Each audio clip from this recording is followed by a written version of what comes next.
Sayang naman. Eto na ang Barangay Zapote! Kasama ang kanilang butihing kapitan, of course, Kapitan Tigas Naval. Sa kabila ng unti-unting pagudlad ito, pagdating sa infrastruktura, nananatili pa rin buhay sa Barangay Zapote ang malalawak na palayan na matatagpuan sa ilang bahagi ng barangay. Patunay ito na sa gitna ng modernisasyon ay patuloy pa rin pinahahalagahan ng agrikultura at kabuhayan ng mga mamayan. Lula ng float na ito ang mayamang kultura at kabuhayan ng barangay. Tampok dito ang luntiang sakahan at malaking tungkutin ng pari na sumisimbolo sa kasaganahan at kasipagan ng mga taga-Zapote. Narito rin ang mga kandidato at kandidata ng Mr. and Miss Binyan na kumakatawan sa sipag, tiyaga at edukasyon at dedikasyon ng ating mga magsasaka na walang sawang nagsusumikap upang magkaroon tayo ng bigas at pagkain sa ating hapag. Ang bawat butil ng ipa, munggo, mais at sargo na kalimitang tanim sa nasabing barangay ay idinikit isa-isa at sumasalamin sa tiyaga, pagmamahal at pagkakaisa ng mga taong bumubuo sa barangay.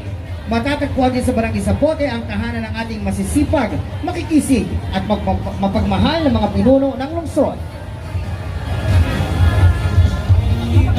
Ang City Hall ng Binyan ay kita sa likurang bahagi ng float. Ito ay simbolo ng mahusay na pamamahal at paglilingkod sa mamayan. Si Salvador del Mundo ang patron ng Barangay Zapote. Nagsisilbing sandigan ng pananampalataya, gabay at tagapangalaga ng bawat mamayan nito. Experience Binyan, experience Barangay Zapote!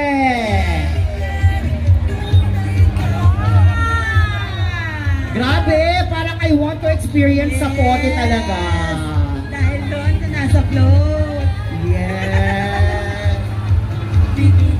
Bye! Hi sa rin. Bye!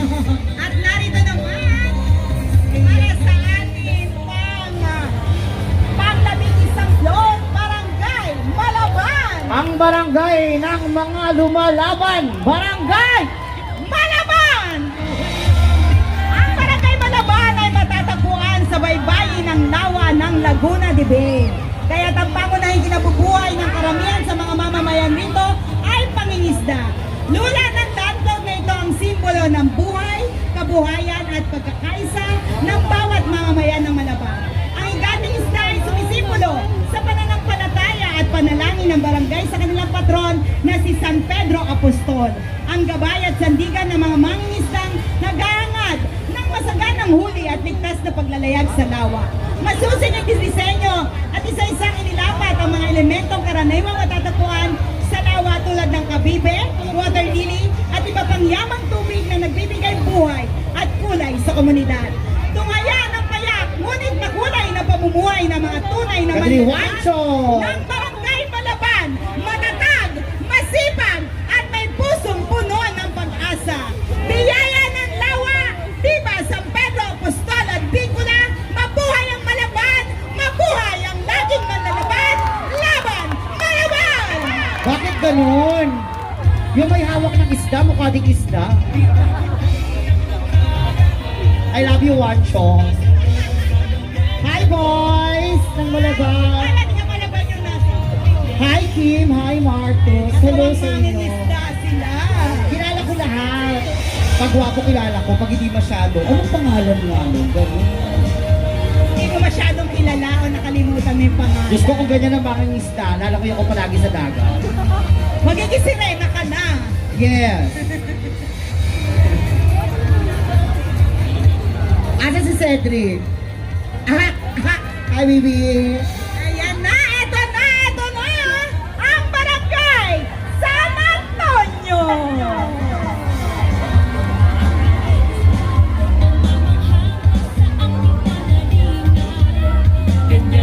Ang float ng Barangay San Antonio ay sumasalamin sa mayamang kasaysayan, kultura, at pamumuhay ng Barangay San Antonio sa lungsod ng Binyan, Laguna. Makikita rito ang masaysayang palayan ng barangay na simbolo ng kasipagan, pagkakaisa at pangunahing kabuhayan ng mga mamayan noon hanggang ngayon. Tampok din dito ang parokya ni San Antonio de Padua bilang isa sa mga kilalang bahagi ng Barangay San Antonio na nagsisilbing simbolo ng pananampalataya at pagkakabuklod-buklod ng komunidad. Makikita rin sa float ang ilang sikat na paboritong kainan ng lungsod ng Binyan na nagpapakita ng makulay at masarap na kultura ng pagkain ng lungsod. At syempre, hindi mawawala ang pinagmamalaking Puto Binyan na tunay sumasalamin sa tradisyon, kasaysayan, yes na abang, at galing ng mga Binyanense. Sa kabuuan, ang float na ito ay isang makulay na representasyon ng kultura, tradisyon, kasaysayan at pagkakaisa ng Barangay San Antonio.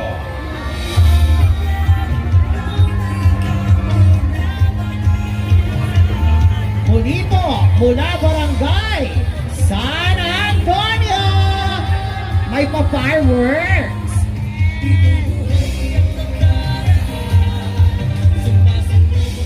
At may TV sa gilid. Ando yung mga pagkain sa San Hindi, Antonio. hindi, Chef Arby, hindi tarpaulin, may TV, may budget. tubig, kare-kare nagbalat, sa landanan, atoys.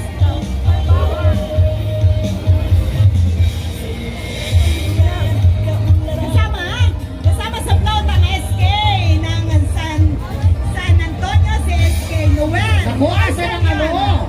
Asan ang logo ng Lutong Binyang ni Konsehal Kami? Lutong Binyang, Konsehal Kami. Hello, baka naman pang Starbucks. Yan, sa landanan, Jeanette, Knickerbocker, ang dami pagkain. Knickerbocker Cafe. Yes. Siyempre, ang napakasarap na kare-kare ni Balat. Siyempre, ang KB Cafe. At siyempre, nandyan din ang napakagandang bar, ang G-Vibes Bar sa San Antonio. Yes. Pumunta kayo mamaya. Kasama rin sa Segway. float ang representative ng Mr. Binyan sa Barangay San Antonio. Sino? Sino daw Nico Sorio. Nico Osorio! Hi, Nico! At saka si Kyle. Hello, Kyle. Hi! May dala kayong palay. Saahin nyo nga ako. Babayuhin na daw. Ha? Uy, grabe ko. Hindi naman pala pinabayo. Wala, sinaing na ako. Bigas na. Maraming salamat, Barangay San Antonio. Yes, kasama rin sa float si SK Noel. Nasa kubo sa taas sa SK, natutulog.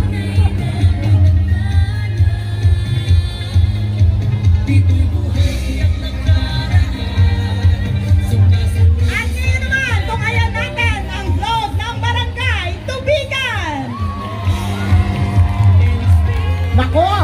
2 taon na nagka-champion ang Barangay Tubigan. Ngayong taon kaya, sila pa din? Tingnan natin ang Barangay Tubigan sa pagkakataon ito, buong pagmamalaking inihandog ng Barangay Tubigan ang 3 yugto ng mayamang kasaysayan at kultura ng ating lugar, isang makulay na paglarawan sa buhay sa kabuturan na nagsisilbing puso at kaluluwa ng ating pamayanan. Ang mga naturang yugto ay ating masisilayan, isang proseso mula sa pagtatanim hanggang sa pag-aani ng mga tagpong sumasalamin sa payak ngunit marangal na pamumuhay ng ating mga ninuno. Pinapakita rito ang kanilang sipag, tiyaga at wagas na pagmamahal sa lupang kanilang sinasaka na siyang naging pundasyon ng masaganang pamumuhay noon. Ang aming huling presentasyon ay hindi lamang pagtatapos ng isang kabanata kundi sumisimbolo rin sa panibagong simbula, isang pangarap tungo sa mas maliwanag na kinabukasan. Mula sa masasayang laro ng mga bata hanggang sa pagtanda ng bawat pamilya sa mga bagong hamon ng buhay, ipinapakita rito ang unti-unting pagbabago ng panahon, lalo na sa kabukiran na ngayon ay unti-unti nang nawawala sa ating lungsod. Sa ngayon, ating masasaksihan ang 3 yugto, ang pag-aararo at pagbubungkal ng lupa bilang paghahanda sa nalalapit na pagtatanim. Isang mahalagang bahagi ng buhay bukid na nagpapakita ng kasipagan at dedikasyon ng ating mga magsasaka. Ngunit, guhit ng aruras sa lupa. Ano aruray?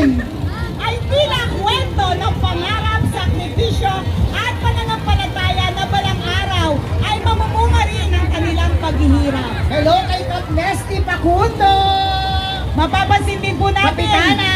sa aming plot ang paggamit ng mga likas na tradisyonal na materyales tulad ng kawayan, banig na buli, bilao at tugon na mga bagay sa tunay na sumasalamin sa simpleng pamumuhay ng ating mga ninuno.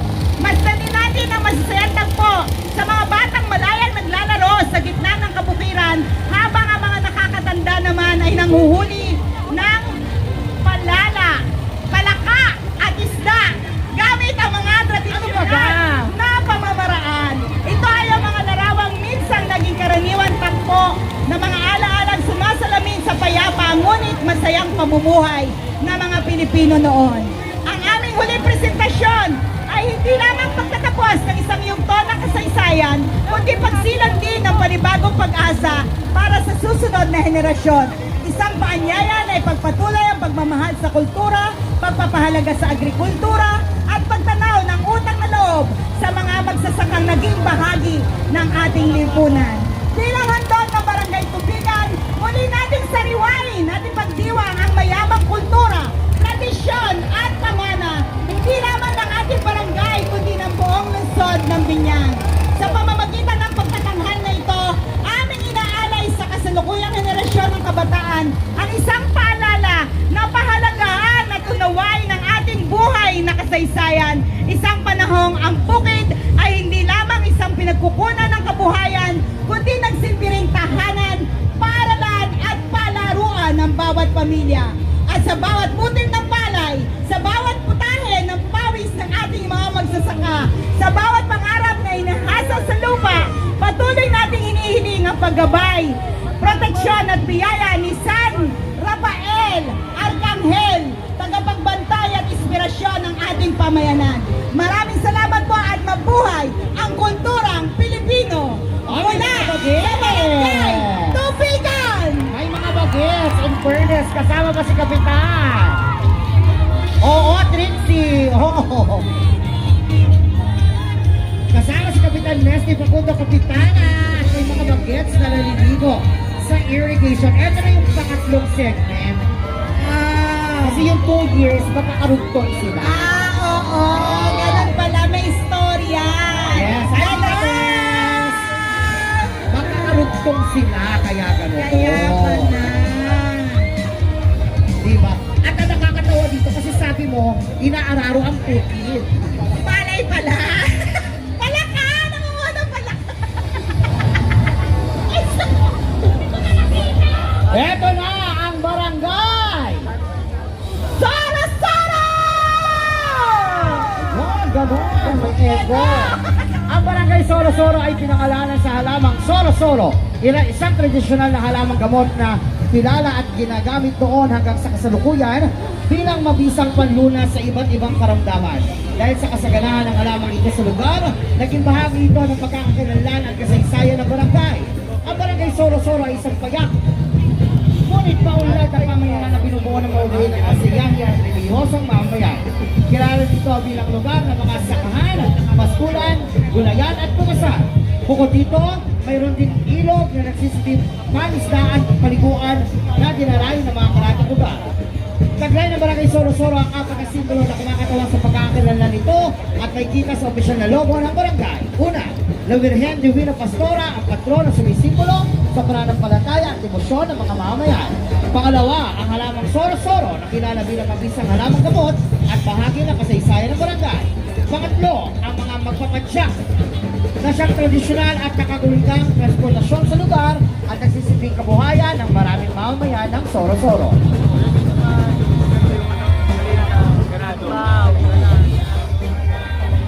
Pang-apat ay ang makasaysayang Spanish era Prince Adam, isang historical site na nagsisibing simbolo ng mayamang kasaysayan ng barangay. Naging tanyag din ang barangay Soro-Soro sa iba't ibang bahagi ng bansa dahil sa mga kwento ng pananampalataya at mga iba na nagbigay inspirasyon sa mga mamamayan. Dahil dito, lalo pang tumibay ang kanilang ugnayan at pananalig sa Panginoon.